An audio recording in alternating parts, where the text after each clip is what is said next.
تمہاری کفایت کرے گا پریشانیوں میں۔ کریم آقا علیہ السلام فرما رہے ہیں کہ تم سارا وقت دروشی پڑھو گے تو تمہاری کفایت کرے گا اور تمہارے اجر و ثواب کے لیے یہ کافی ہے، تمہارے لیے یہ کافی ہے۔ سبحان اللہ۔ ایک بندے کو دو فکریں ہوتی ہیں، ایک بندہ کوئی بھی انسان ہے اسے دو فکریں ہوتی ہیں، ایک دنیا کی اور ایک آخرت، دو ہی ہے نا جی، ایک دنیا کی، آج کل ہمیں دنیا کی زیادہ اور آخرت کی تھوڑی کم، لیکن ہے فکریں دو ہی، ایک دنیا کی اور ایک آخرت کی۔ اب دیکھیے کہ دنیا بھر کی ساری فکریں ختم ہو جائیں گی، آخرت کی بھی ساری فکریں دور ہو جائیں گی۔ مثلا بیماری ہے تو دروشی پڑھیے، تنگ دستی ہے تو دروشی پڑھیے، اولاد کے خواہش مند ہے تو دروشی پڑھیے، قرضہ چڑھ گیا ہے تو دروشی پڑھیے، روزگاری نہیں مل رہی تو دروشی پڑھیے، نوکری نہیں مل رہی، نوکری نہیں لگ رہی تو دروشی پڑھیے، امتحان میں کامیابی چاہیے تو دروشی پڑھیے، نیک بننا چاہتے ہیں تو دروشی پڑھیے، مشکلات کا حل چاہتے ہیں تو دروشی پڑھیے۔ غرض کے ہر مشکل، ہر پریشانی کا، ہر غم کا، ہر خوف کا حل ایک ہے، وہ ہے درود شریف۔ وہ کیا ہے؟ درود شریف۔ کریم آقا علیہ السلام نے فرمایا کہ درود شریف پڑھیے۔ اب ایک حقائق سنیے کہ ایک نیک شخص تھا، اس نے کسی سے 3000 دینار سونے کے سکے لیے، قرضہ، تاریخ مقرر ہو گئی، یہ ہوا واقعہ یہ آیا اس کے ساتھ کہ اس کا کاروبار ٹھپ ہو گیا، بند ہو گیا، غربت چھا گئی، تنگ دستی آ گئی، اب قرض لٹانے کا وقت بھی آ پہنچا۔ ادھر جو قرض خواہ تھا، جس نے قرض لینا تھا، اس نے مطالبہ شروع کیا کہ میرا قرض واپس کرو، میرا قرض مجھے دے دو۔ اس کے پاس دینے کے لیے کچھ نہ تھا، کہاں سے دیتا؟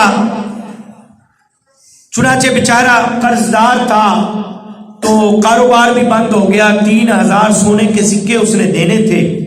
اب مقدمہ اس نے درج کر دیا، اس کے اوپر اس نے مقدمہ درج کروا دیا۔ قاضی صاحب نے مقدمہ سننے کے لیے اسے بیچارے کو، اس غریب کو عدالت میں بلا لیا۔ تمام صورتحال سن کر اس نے کہا کہ تمہیں 1 مہینے کی مزید مہلت دیتے ہیں، تم 1 مہینے کے عرصے میں یہ رقم اس کی واپس کر دو تو تمہیں چھوڑ دیا جائے گا۔ اب قاضی صاحب نے یہ فیصلہ سنایا۔ اب بہت پریشانی تھی کہ کام کاج چل نہیں رہا تھا، عدالت سے بھی، یعنی قاضی صاحب نے بھی اس کو مہلت 1 مہینے کی دی تھی۔ اب کرتا تو کیا کرتا، جاتا تو کہاں جاتا، کوئی راستہ نظر نہیں آ رہا تھا، پریشانی کا عالم تھا۔ نیک شخص تھا اور وہ کیا کرتا ہے کہ وہ مسجد میں پہنچ جاتا ہے۔ اب مسجد میں آتا ہے اور اس نے کیا کیا، درود شریف پڑھنا شروع کر دیا۔ روز صبح آتا ہے، ایک کونے میں بیٹھ جاتا ہے اور درود شریف پڑھنا شروع کر دیتا ہے۔ اس نے یہ معمول بنا لیا، روزانہ درود پاک پڑھنا شروع کرتا۔ یوں کرتے کرتے 27 دن گزر گئے، 1 مہینے کی مہلت تھی، 27 دن تو گزر گئے، رات 28ویں آ گئی۔ یہ شخص رات کو سویا تو قسمت جاگ گئی۔ کوئی کہنے والے نے کہا، کہہ رہا ہے کہ اے بندے، وزیر سلطنت علی بن عیسیٰ کے پاس جا، سلطنت کا وزیر ہے، نام ہے علی بن عیسیٰ رحمت اللہ علیہ، یہ بھی نیک شخص تھے، بزرگ تھے، کہ ان کے پاس جا، ان سے جا کر کہہ کہ وہ تمہیں 3000 دینار دے دیں، سونے کے سکے۔ اب وہ شخص کی آنکھ کھلی، بڑا خوش تھا، مگر اس کے دل میں خیال آیا کہ میں وزیر کو کیسے کہوں گا کہ مجھے خواب آئی ہے 3000 سونے کے سکے دے دو، تو میرے پاس تو کوئی نشانی بھی نہیں ہے، کوئی بات بھی نہیں ہے، میں کیسے جا کے واقعہ سناؤں گا اور وزیر تک پہنچوں گا بھی کیسے؟ پھر اس نے کیا کیا، پریشانی کا عالم تھا، وہ اگلا دن بھی مسجد میں بیٹھا، درود شریف پڑھنا شروع کر دیا، اپنے معمول کے مطابق درود شریف پڑھا۔ اب پھر رات کو گھر گیا، جا کر سو جاتا ہے۔ جب سو گیا پریشانی کے عالم میں، تو اگلے دن پھر درود شریف پڑھتے پڑھتے تو قسمت جاگی۔